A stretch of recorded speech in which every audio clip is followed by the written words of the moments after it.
Buraxılış imtahanına düşmüş suallardan biri. Burada verilmiş mətni gəlin tərcümə edək. Daha sonra mətnlə bağlı suallara cavab verək, düzgün cavab verək. Dear Jessica, əziz Jessica, thank you for applying for the job as a lawyer. Hüquqşünas və ya vəkil işi üçün müraciət etdiyiniz üçün təşəkkür edirəm.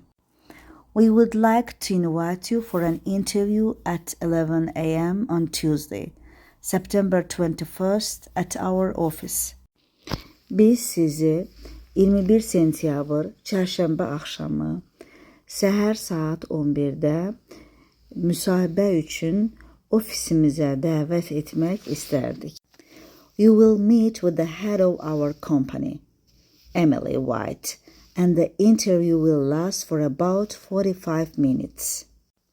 Siz bizim şirkətimizin başçısı olan Emily White-la görüşəcəksiniz və müsahibə 45 dəqiqə, təxminən 45 dəqiqə davam edəcək. If you have any questions or wish to change the interview date, please ring or email me by September 12th. Əgər sizin hər hansı bir sualınız və ya istəyiniz varsa, müsahibənin vaxtını dəyişməklə bağlı istəyiniz və ya sualınız varsa, sentyabrın 12-sinə qədər mənə ya zəng edin ya da e-mail göndərin. Best regards, Sophie Harris, HR Assistant. Yəni böyük hörmətlə Sophie Harris, HR köməkçisi. Yəqin ki, artıq mətn haqqında bir bilgimiz oldu. Suallara asanlıqla cavab verə bilərik. Mətn nə haqqındadır?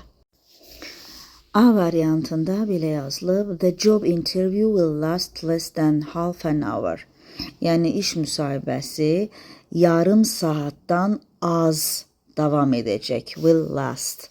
Davam edəcək. Xeyr. Oxuduğumuza görə təxminən 45 dəqiqə olacaq.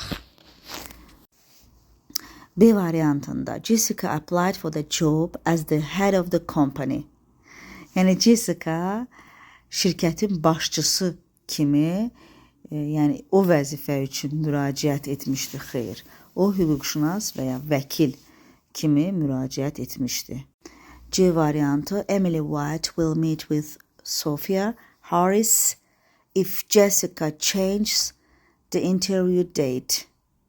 C variantının tərcüməsi belə olur ki, Emily White Sophia ilə əgər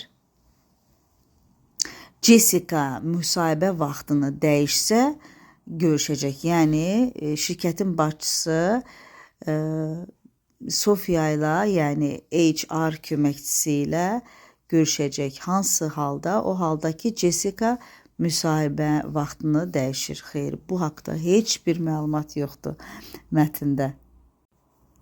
D variantı if Jessica has any questions, she won't be able to phone or email HR assistant.